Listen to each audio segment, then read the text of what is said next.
بزاف ديال الناس في هذا الوقت ولاو كيتشكاو من العلاقات ومن الناس المحيطة بهم. هاد الناس كيسبوا ليهم واحد الألم كبير وكيخليو حياتهم تولي عبارة عن جحيم. أشخاص اللي أنت تخشى عليهم من الألم كيكونوا هما السبب الرئيسي في الألم اللي كتعيشو الآن. لذلك في هذا الفيديو غادي نهضروا على 3 ديال الأشياء اللي ما عمرك ديرهم في العلاقات ديالك. أولا، لا تحارب من أجل أن تكون قريبا من إنسان ما، هو يحارب من أجل أن يكون بعيدا عنك. هذه من أهم النقاط المسؤولة على السعادة ديالك. كتلقاك كدير المستحيل باش تكون مع واحد الشخص معين اللي ما كيديرش حتى الممكن باش يكون معاك. كتقدم بزاف ديال التنازلات حيت انت كتشوف داك الشخص هو كل شيء بالنسبة ليك، وكتعتقد أنه إذا مشى حياتك غادي تولي تعيسة وغادي تحس بواحد الفراغ كبير. في العلاقات يا صديقي كاين هناك أخذ وعطاء. كاين شخص كدير علاقة بلو كل شيء باش تقرب منه وتبقى جنبه، لكن هو كيدير كل شيء باش يبعد عليك لأنك بالنسبة له أنت لا شيء. مصير هذا النوع من العلاقات نهاية حزينة وندم وحسرة. لذلك ملي تحس براسك في هذا الوضع حاول أنك توقف ديك الرحلة، لأنه كل ما طولتي في ديك العلاقة غادي يكون الثمن اللي غادي تدفعه كبير وكبير بزاف. لذلك حاول تكون متوازن في مشاعرك وما تعطيش لشي حد كتر من داك الشي اللي يستحقه. أن تحارب من أجل أن تكون قريب من شخص ما، هو يحارب من أجل أن يكون بعيدا عنك.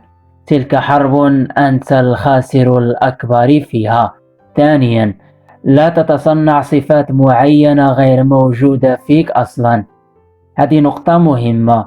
بزاف ديال الناس كيعتقدوا أنهم باش يخليو الطرف الآخر يبغيهم خاصهم يكونوا مثاليين وتكون فيهم بزاف ديال الصفات الحسنة وما يكونش هناك نقاط ضعف معينة. لذلك تجد أكثر أسباب الطلاق هي هذه النقطة. كتلقى أشخاص مرتبطين كل واحد كيبين الجانب المثالي من شخصيته، أو دعنا نقول يتصنع أشياء غير موجودة في شخصيته. السبب كتلقى داك الشخص ما عجبوش راسو وكيحس بالنقص وكيشوف بلي أنه ضروري يكذب باش ينال إعجاب الطرف الآخر، وهاد المسألة منتشرة بزاف سواء عند بنات أو ولاد.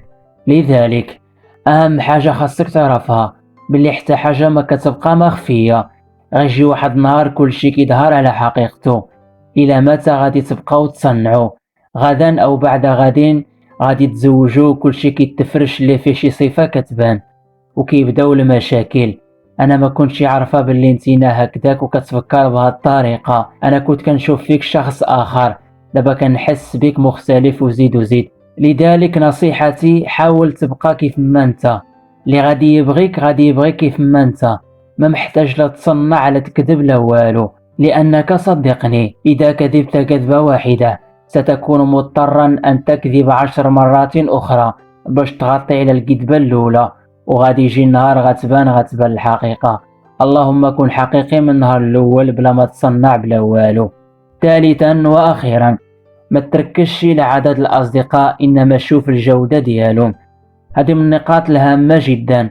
كتلقى شخص محاط بزاف ديال الأصحاب والأصدقاء وكيقول مع راسو أنا محظوظ كنعرف هاد الناس كاملين، لكن في لحظة الحقيقة كيكتشف راسو باللي بقى بوحدو أو القلة القليلة اللي وقفت معاه. الأصدقاء يا من تشاهدني ليس بكثرتهم إنما بقيمتهم. سأضرب لك مثالا وستفهم الأمر أكثر. تخيل معايا أنت راكب السيارة ديالك ومشيتي في واحد الرحلة ووصلتي لواحد المكان في وسط الصحراء بعيد كل البعد عن المدينة، والسيارة ديالك تعرضت لواحد العطب على مستوى العجلات، ونزلتي وحاولتي تبدل ديك العجلة ولقيتي راسك باللي العجلات اللي معك كلهم مفشوشين، يعني ما صالحين لوالو.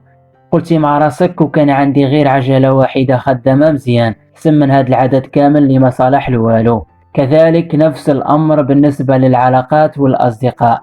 كتلقى دايرين بيك بزاف ديال الناس وانتينا كتعتقد باللي راهم خدامين مزيان، لكن نهار لحظة الحقيقة كتحتاج لشي واحد كتلقاهم كلهم مفشوشين ما صالحين لوالو. لذلك كن حكيم في اختيار أصدقائك، وكلمة صديق لا يمكن أن نطلقها على أي كان. ليس كل إنسان يستحقها، كاين اللي يستحق وكاين اللي لا.